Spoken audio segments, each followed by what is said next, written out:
Assalomu alaykum Aziya platforma muxlislari. Bugun video sharhimizda Lonking 83S modeli. 84 modelimizni ukasi bo'lib, quruvchilarimizning eng sevimli texnikasi.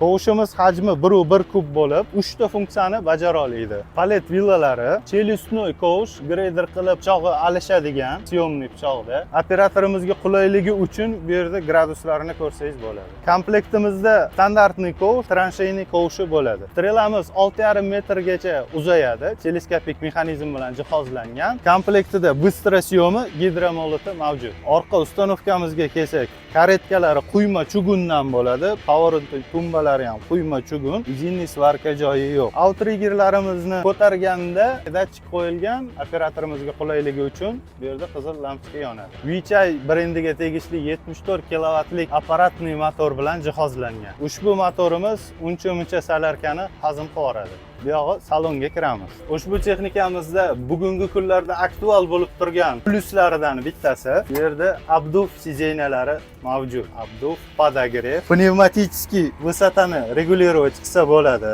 84 modelimizdan farqi, buni korobkasi polu avtomat bo'ladi. Kerakli skoroustni bu yerdan qo'yib, bu yerdan oldinga, orqaga harakatlanasiz.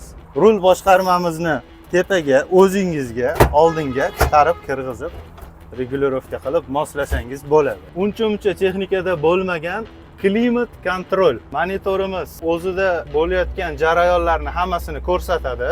Ergonomikasi juda yaxshi ishlangan. Hamma kerakli funksiyalarni bitta barmoqda boshqarsangiz bo'ladi. Qolganlaridan farqi, joystiklarimiz sidena bilan birga qo'shilishib aylanadi. Kamiga oynalarini ochib, bemalol shamollatsa bo'ladi. Bokovoy oynalari ham 100 talik ochiladi.